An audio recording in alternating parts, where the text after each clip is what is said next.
Let's be real. We all face challenges. It's just part of life. But what if I told you that the quality of your life isn't really defined by what happens to you, but by one single choice you make in that moment it happens? We're about to break down the two choices that honestly define pretty much everything. So this is the core idea, right here.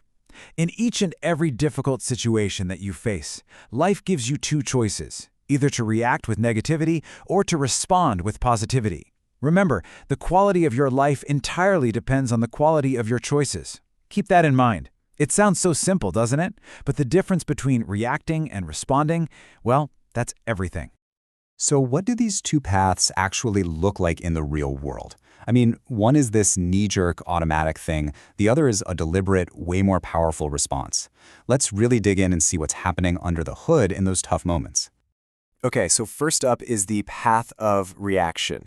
You can think of this as our default setting, you know? It's the path of least resistance. It's the choice we make when we're not really choosing at all. A reaction is just pure impulse. It's when the situation itself is pulling your strings. There's no space between the event and your action. Just bam, stimulus, and bam, an immediate, unfiltered outburst. This is negativity's front door. And just look at these characteristics. They probably feel kind of familiar, right? That's the impulse when your boss criticizes your work and you immediately get defensive.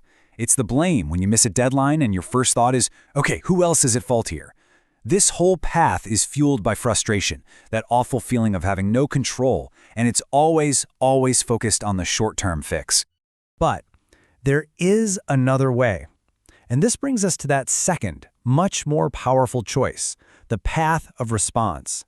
This is where you actually take your power back.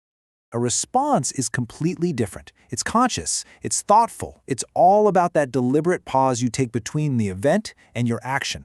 And in that tiny little gap, you get to consult your values, you think about the outcome you actually want, and then you choose how to act. This is where positivity lives. And here's the contrast, plain and simple. Instead of raw impulse, there's thought. Instead of blame, there's accountability.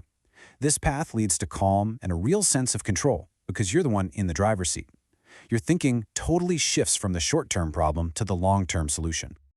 I mean, look at this, side by side. On the left, you're basically a passenger, just getting dragged along by automatic emotions, feeling powerless. But on the right, you're the pilot. You're considering your options, taking ownership, and feeling empowered. The situation outside might be exactly the same, but your internal experience is a world apart. So what's the big deal? Why does this one choice in one moment matter so much? Well, because these moments aren't just isolated events. They're literally the building blocks of our entire lives. It always comes back to this one simple number, 2. That's it. That's the number of choices you truly have when the pressure is on.